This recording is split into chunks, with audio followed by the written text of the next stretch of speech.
नमस्कार विद्यार्थी मित्रांनो, स्वागत आहे तुम्हा सर्वांचं अभ्यास गुरु या चॅनलवर। विद्यार्थी मित्रांनो, या व्हिडिओमध्ये अतिशय महत्त्वाचे 20 प्रश्न आपण पाहणार आहोत। 20 प्रश्नांपैकी किमान 15 प्रश्नांची उत्तरे तुम्हाला यायलाच पाहिजे। पहा, या ठिकाणी प्रश्न पहिला आहे, कातकरी आदिवासी जमात कोणत्या जिल्ह्यात आढळते? पर्याय पहा, विचार करा। विद्यार्थी मित्रांनो, प्रत्येक प्रश्नासाठी तुम्हाला वेळ असणार आहे 3 ते 5 सेकंद। कातकरी आदिवासी जमात कोणत्या जिल्ह्यात आढळते? तर पहा, योग्य उत्तर आहे रायगड जिल्हा। लक्षात ठेवा, कातकरी आदिवासी जमात रायगड जिल्ह्यात आढळते। हा प्रश्न वारंवार परीक्षेमध्ये विचारला गेला आहे।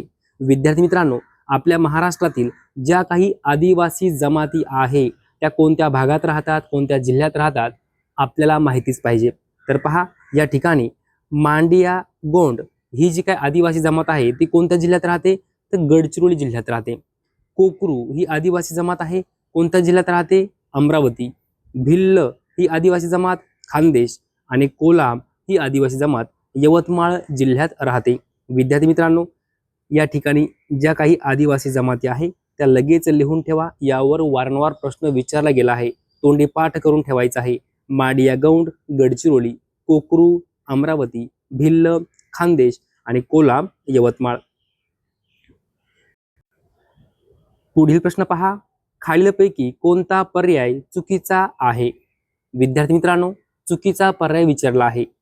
या ठिकाणी साहित्यिक व त्यांची टोपण नावे आपल्याला दिली आहेत आणि चुकीचा पर्याय कोणता आहे ते आपल्याला शोधायचं आहे। तर पहा, शंकर काशीनाथ गर्गे, दिवाकर। विद्यार्थी मित्रांनो, शंकर काशीनाथ गर्गे हे जे काही साहित्यिक आहे यांचं टोपण नाव दिवाकर असं आहे। बरोबर आहे का? 100% बरोबर आहे। दुसरा पर्याय पहा, ना धो महानोर रानकवी। ना धो महानोर यांचं टोपण नाव रानकवी असं आहे। बरोबर आहे का? 100% बरोबर आहे। तिसरा पर्याय पहा, न ची केळकर साहित्य सम्राट। न ची केळकर यांना साहित्य सम्राट या टोपण नावाने ओळखले जाते। बरोबर आहे का? 100% बरोबर आहे। चौथा पर्याय पहा, सेतू माधवराव पगडी निसर्गप्रेमी। बरोबर आहे का? 1000% चुकीचं आहे। सेतू माधवराव पगडी यांना कोणत्या टोपण नावाने ओळखलं जातं? तर लक्षात ठेवा, सेतू माधवराव पगडी यांना कृष्णकुमार या टोपण नावाने ओळखले जाते। लक्षात ठेवा, लिहून ठेवा, वारंवार परीक्षेमध्ये प्रश्न विचारला गेला आहे। सेतू माधवराव पगडी यांना कृष्णकुमार या टोपण नावाने ओळखले जाते। मग विद्यार्थी मित्रांनो, निसर्गप्रेमी या टोपण नावाने कोणाला ओळखले जाते? तर बा.सी. मर्ढेकर। बा.सी. मर्ढेकर। लक्षात ठेवा, बा.सी. मर्ढेकर हे जे काही साहित्यिक आहे त्यांना निसर्गप्रेमी या टोपण नावाने ओळखले जाते आणि सेतू माधवराव पगडी यांना कृष्णकुमार या टोपण नावाने ओळखले जाते। या ठिकाणी आपल्याला चुकीचा कोणता पर्याय आहे ते शोधायचं होतं। योग्य उत्तर आहे 4 नंबर पर्याय। लिहून ठेवा। पुढील प्रश्न पहा, महाराष्ट्रातील कास पठार कोणत्या जिल्ह्यात आहे? तर पहा, योग्य उत्तर आहे सातारा। कास पठार सातारा जिल्ह्यात आहे। लिहून ठेवा। 20 वेळापेक्षाही जास्त वेळा हा प्रश्न पोलीस भरतीमध्ये, तलाठी भरतीमध्ये, वनरक्षक भरतीमध्ये, आरोग्य भरतीमध्ये विचारला गेलेला आहे। पुढे पहा, खालीलपैकी कोणते अक्षय ऊर्जा स्रोत आहे? आता विद्यार्थी मित्रांनो, अक्षय ऊर्जा स्रोत म्हणजे काय? जो स्रोत कधीही संपत नाही, निसर्ग त्याची निर्मिती करत असतो, जो कधी संपत नाही त्याला म्हणायचं अक्षय ऊर्जा स्रोत। आता पहा, पेट्रोलियम, कोळसा, नैसर्गिक वायू आणि वारा। आता विद्यार्थी मित्रांनो, पेट्रोलियम अक्षय ऊर्जा स्रोत आहे का? नाही, तो कधी संपू शकतो। कोळसा आहे का? नाही, कोळसा संपू शकतो। नैसर्गिक वायू आहे का? संपू शकतो, तो पण अक्षय ऊर्जा स्रोत नाहीये। तर वारा काय आहे? अक्षय ऊर्जा स्रोत आहे। लक्षात घ्या, वारा। आता मला सांगा विद्यार्थी मित्रांनो, वारा कधी संपणार आहे का? निसर्ग त्याची निर्मिती करतच राहतोय, वारा न संपणारा आहे। ओके, मग जे काही न संपणारं आहे, न संपणार म्हणजे काय? अक्षय। लक्षात घ्या, न संपणारे म्हणजे काय? अक्षय। ओके, म्हणून लक्षात घ्या, वारा हा एक अक्षय ऊर्जा स्रोत आहे। हा निसर्गात अमर्याद प्रमाणात उपलब्ध आहे। तो कधीही संपत नाही आणि त्याच्या वापरामुळे प्रदूषण होत नाही. ओके, या ठिकाणी योग्य उत्तर आहे 4 नंबर पर्याय वारा. लक्षात ठेवा, अक्षय ऊर्जा स्रोत म्हणजे काय, जो कधी संपत नाही त्याला म्हणायचं अक्षय ऊर्जा स्रोत. म्हणजे साध्या सरळ सोप्या भाषेत समजावं म्हणून तुम्हाला सांगितलेलं आहे.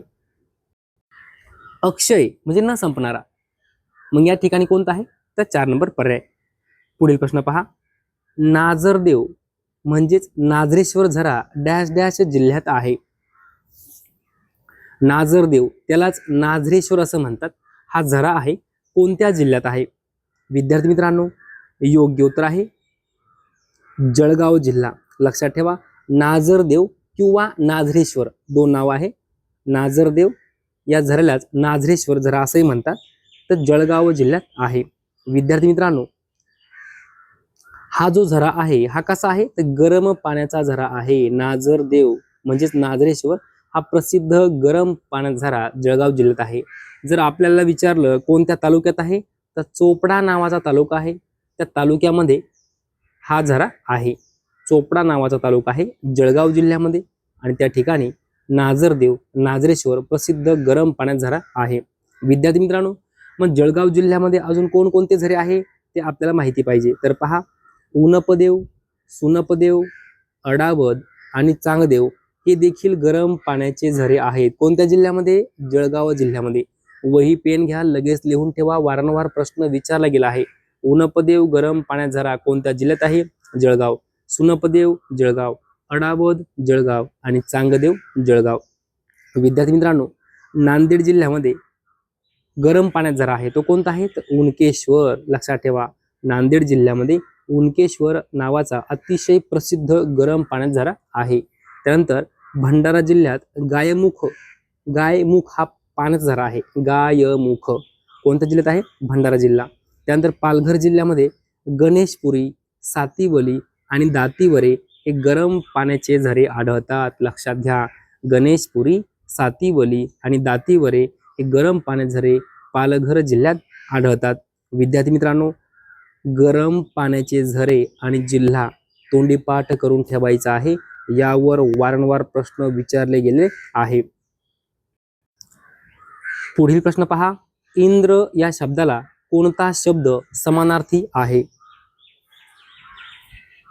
इंद्र, तर पहा योग्य उत्तर आहे सुरेंद्र. इंद्र सुरेंद्र, इंद्र सुरेंद्र. विद्यार्थी मित्रांनो, इंद्र या शब्दाला अजून कोणकोणते शब्द समानार्थी आहेत तर पहा, देवेंद्र. इंद्र म्हणजे काय? शक्र. इंद्र म्हणजे पुरंदर, वज्रपाणी, वासव, सहस्राक्ष. लिहून ठेवा, इंद्र म्हणजे काय? देवेंद्र, शक्र, पुरंदर, वज्रपाणी, वासव आणि सहस्राक्ष. पुढील प्रश्न पहा, कामगार, कमर आणि किनारा हे शब्द कोणत्या भाषेतील आहे? कामगार, कमर, किनारा हे शब्द कोणत्या भाषेतील आहे? योग्य उत्तर आहे फारसी भाषा. फारसी. पुढील प्रश्न पहा, अनमान या शब्दाला खालीलपैकी कोणता शब्द समानार्थी आहे? न. पर्याय पहा, हयगय, उपेक्षा, अनादर, सर्व बरोबर. विद्यार्थी मित्रांनो, हयगय, उपेक्षा, अनादर हे तीनही शब्द अनमान या शब्दाला समानार्थी आहे. म्हणून योग्य उत्तर आहे 4 नंबर पर्याय, सर्व बरोबर. विद्यार्थी मित्रांनो, अनमान या शब्दाचा नेमका अर्थ काय होतो तर पहा, दुर्लक्ष किंवा निष्काळजीपणा. लक्षात घ्या, उपेक्षा, हयगय, दुर्लक्ष, हेळसांड या अर्थाने अनमान या शब्दाचा अर्थ होतो. पुढील प्रश्न पहा, निकराने लढणे या वाक्यप्रचाराचा योग्य अर्थ कोणता? निकराने लढणे, तर पहा योग्य उत्तर आहे प्राणपणाला लावून लढणे. निकराने लढणे, प्राणपणाला लावून लढणे. खालीलपैकी कोणता दिवस आंतरराष्ट्रीय बाल हक्क दिन म्हणून साजरा करण्यात येतो? आंतरराष्ट्रीय बाल हक्क दिन. योग्य उत्तर आहे 20 नोव्हेंबर. 20 नोव्हेंबर. पुढील प्रश्न पहा, लोकायुक्तांची नेमणूक खालीलपैकी कोण करतात? लोकायुक्तांची नेमणूक खालीलपैकी कोण करतात? योग्य उत्तर आहे राज्यपाल. बारडोली सत्याग्रहानंतर सरदार पटेलांना कोणती उपाधी मिळाली? बारडोली सत्याग्रहानंतर सरदार पटेल यांना कोणती उपाधी मिळाली? योग्य उत्तर आहे सरदार. कोणती उपाधी मिळाली? सरदार. प्रसिद्ध पर्यटन स्थळ खजुराहो लेणी कोणत्या राज्यात आहे? प्रसिद्ध पर्यटन स्थळ खजुराहो लेणी कोणत्या राज्यात आहे? योग्य उत्तर आहे मध्य प्रदेश. मध्य प्रदेश. भारताचे बिस्मार्क खालीलपैकी कोणास म्हटले जाते? भारताचे बिस्मार्क. योग्य उत्तर आहे सरदार वल्लभभाई पटेल यांना भारताचे बिस्मार्क असं म्हटलं जातं. पुढे पहा, द्रव पदार्थाचे विशिष्ट गुरुत्व मोजण्यासाठी खालीलपैकी कोणते उपकरण वापरले जाते? द्रव पदार्थाचे विशिष्ट गुरुत्व मोजण्यासाठी खालीलपैकी कोणते उपकरण वापरले जाते? योग्य उत्तर आहे हायड्रोमीटर. हायड्रोमीटर. पुढे पहा, उजनी हा जलविद्युत प्रकल्प कोणत्या जिल्ह्यात आहे? सोपा प्रश्न आहे, वारंवार परीक्षेमध्ये हा प्रश्न विचारला गेला आहे. उजनी हा जलविद्युत प्रकल्प कोणत्या जिल्ह्यात आहे? योग्य उत्तर आहे सोलापूर जिल्हा. सोलापूर. पुढे पहा, आर्जव या शब्दाला खालीलपैकी कोणता शब्द समानार्थी आहे? आर्जव.